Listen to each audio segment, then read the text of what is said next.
So it is December 31, 2022 at stormy siya sa labas ngayon. Umuulan-ulan din pero malakas yung hangin. So ito yung situation ngayon dito sa Germany ngayong magbabagong taon. So mag-aalas 5 na dito sa amin at ng hapon at hindi ko alam kung may oras pa ako para matapos yung aking gawain dito sa bahay. Kasi gusto ko talaga na makapaglinis ng bahay before man lang mag-New Year. Dahil may pamahiin kasi sa Pilipinas na kapag hindi malinis yung bahay mo, ng pagpasok ng bagong taon ay isang taon uli na magulo yung bahay. Parang ganun. Pero anyways,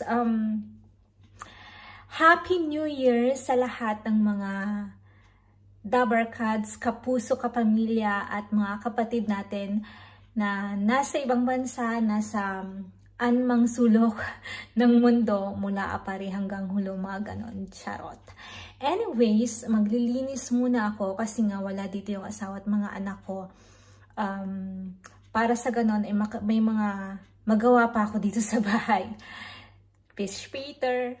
Hi everyone! So 15 minutes to go before New Year dito sa Germany. Kaya hinihintay na lang natin yung 15 minutes bago magbagong taon. At sa labas ay naririnig na natin yung mga paputok ng mga kapitbahay namin dito.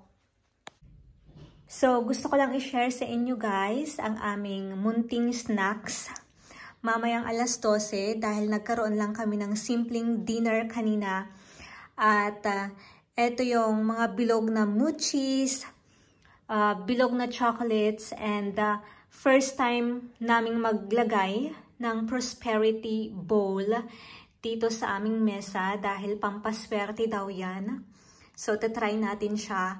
Tapos, meron din tayo ditong mulled winter punch na alcohol-free siya. So, pwede ring uminom yung mga bata. Tsaka, ito, snacks. Para pagdating ng alas 12, pwede tayong mag-toast at kumain ng konting snacks. So, 5 minutes to go before New Year here in Germany. Bubuksan na natin itong winter punch.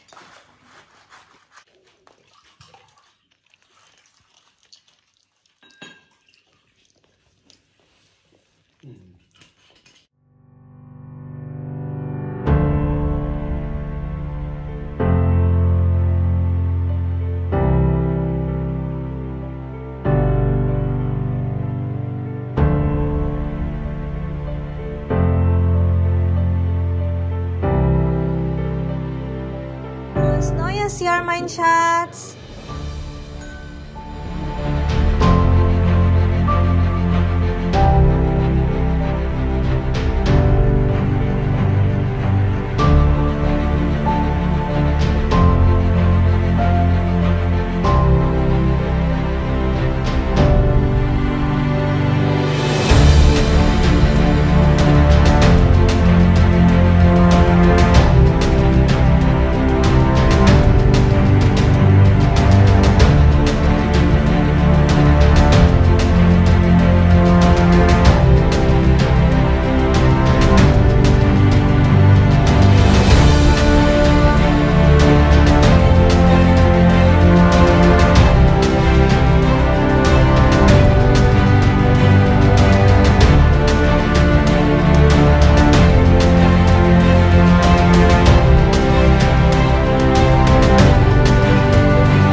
Eine riesige.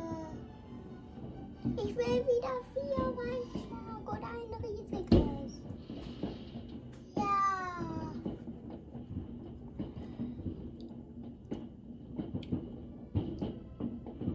Das ist aber ein ziemlich großes Feuerwerk. Oh, da oben.